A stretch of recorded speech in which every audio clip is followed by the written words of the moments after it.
بسم الله الرحمن الرحیم. په نننۍ ویډیو کې به مونږه هوم ټیب وایي. په ایم اس ورډ کې به هوم ټیب وایي. نو مونږ سره هوم ټیب کې څه دي؟ فرست نمبر هوم ټیب از بای ډیفالت ټیب. کله چې مونږ د ایم اس ورډ انټرفیس اوپن کو نو مونږ سره به هوم ټیب چې کوم دی دا به بای ډیفالت مونږ سره په نظر راځي. صحیح شو؟ لکه لږ دلته وګوره ما اوپن کړو نو ما سره هوم ټیب باندې آیکن کلیک دی. صحیح شو؟ لکه نه بیا ورپسې سیکنډ نمبر کې څه وایي؟ هوم ټیب هیز 5 ګروپس. یعنی په هوم ټیب کې موږ سره څومره ګروپس دي؟ موږ سره 5 ګروپس دي. نو په هغې کې کم ګروپس دي؟ کلپ بورډ دی، فونټ دی، پیراګراف دی، سټایل دی اینڈ ایډیټینګ ګروپ دی. نو موږ سره څو ګروپس وو؟ موږ سره په ایم سی کیوز کې دا هم راتلی شي چې هاو مینی ګروپس آر دیر ان هوم ټیب. نو دیر آر 5 ګروپس ان هوم ټیب. ها نو موږ به فرست نمبر چې کوم کلپ بورډ ګروپ دی په هغې کې به موږ چې څومره کمانډز دی هغه به موږ سټپ بای سټپ وایي. نو فرست نمبر موږ سره څه شی دی؟ کاپي ده. دا وګوره دلته کاپي. نو کنټرول سی موږ څه دپاره یوز کوو؟ دا کاپي دپاره یوز کوو. ټو کاپي سمثینګ فرام ون پلیس ټو انادر پلیس. This is the shortcut key for copying something. صحیح شوله؟ نو کله چې موږ یو ورډ یا یو ریسورس د یو ځای نه بل ځای ته کاپي کوو نو موږ به شارټکټ کې هغې دپاره سی یوز کوو، کنټرول سی یوز کوو. بیا څه شی دی موږ سره؟ پیسټ. نو پیسټ لپاره موږ شارټکټ کې څه شی یوز کوو؟ کنټرول وی. صحیح شوله که نه؟ ټو پیسټ کاپي ټیکسټ یعنې موږ چې څه کاپي کوو او هغه موږ بل ځای ریپلیس کوو، هغه بل ځای کې موږ لګول غواړو نو هغې دپاره به موږ کنټرول وی یوز کوو. صحیح شوله؟ بیا ورپسې دا پیسټو. بیا ورپسې څه شی دی؟ کنټرول ایکس. کنټرول ایکس موږ کټ کولو دپاره یوز کوو. صحیح شوله که نه؟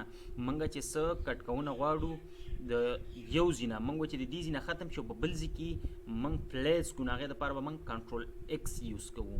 نو دلته یو داسې لیکلي چې ټو کټ د سلیکټ ټیکسټ فرام اوریجنل پلیس. صحیح شوله که نه؟ بیا فارمیټ سټایل.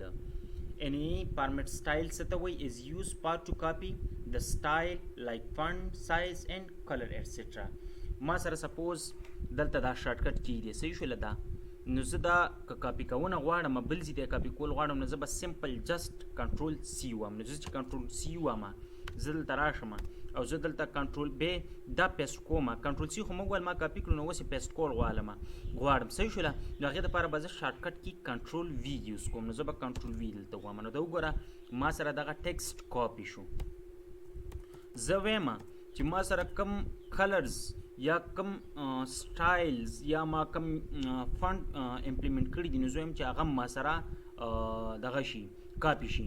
نو زه به دلته راشم نو زه به کنټرول شپ پلس سی ووایم. کنټرول شپ پلس سی چې زه کله ووایم نو ما سره به ټول هغه چې کوم هر څه ما امپلیمنټ کړي دي هغه به ما سره څه شي؟ هغه به ما سره کاپي شي. نو بیا چې زه کله دغه کاپي ریسورسز بیا پیسټ کوم زه وایم چې ایز اټ از ما سره پیسټ شي نو هغې دپاره به زه څه وایم؟ کنټرول پلس شپ پلس وي. نو دا وګوره کنټرول پلس شپ پلس وي لاندې به تلي. دا وګوره ما سره دلته کې راغلی. صحیح شوله؟ هغه فارمیټ چې کوم دی هغه ما سره څه شو؟ هغه ما سره راغلی. نو زه دا اوس ریموو کول غواړم نو زه به کنټرول زیډ واپس ووایم. صحیح شوله؟ نو دا و موږ سره نننۍ ویډیو. صحیح شوله؟ زه ته بیا داسې شارټ سمري ریویو ته پرې اخلم. هوم ټیب موږ سره څه دی؟ هوم ټیب کې موږ سره 5 ګروپس دي: کلپ بورډ، فونټ، پیراګراف، سټایلز اینڈ ایډیټینګ ګروپ. صحیح شوله؟ دا به موږ سره بای ډیفالت ګروپس دي. موږ که یو ټیکسټ کاپي کوو نو هغې دپاره به موږ څه کوو؟ هغې دپاره به موږ کنټرول سی ووهو. صحیح شوله؟ او که موږ هغه پیسټ کولی غواړو هغې دپاره به موږ څه وکړو؟ هغې دپاره به موږ کنټرول وی وکړو. صحیح شوله؟ یا که موږ هغه کټ کول غواړو نو هغې دپاره به موږ څه وکړو؟ کنټرول ایکس وکړو. او فارمیټ سټایل کې موږ سره څه راځي؟ که زه دا فارمیټ یو ځای نه بل ځای ته وړنه غواړم هغې دپاره به څه وایم؟ کنټرول شپ پلس سی. که هغه زه بیا پیسټ کول غواړم نو هغې دپاره به کنټرول شپ پلس وي. اوس یې دلته پریکټیکلي شارټ کوم. نو زه دلته سپوز دا زه دغه کوم کاپي کوم نو زه به کنټرول سی ووایم او زه بیا څنګه پیسټ کوم؟ کنټرول وی سره. دلته ما کنټرول وی سره پیسټ کړه. صحیح شوله؟ یا زه وایم چې دا د ما سره بیخي دغه ځای نه ختم شي نو هغې دپاره به زه بیا کنټرول ایکس ووایم. کنټرول ایکس نو زه سپوز دلته وایم چې کنټرول ایکس دې ځای نه به ما سره بیخي ختم شي. صحیح شوله. او هغه ځای کې بیا سمپل جست پلیس کم کنټرول وی سره. صحیح شوله.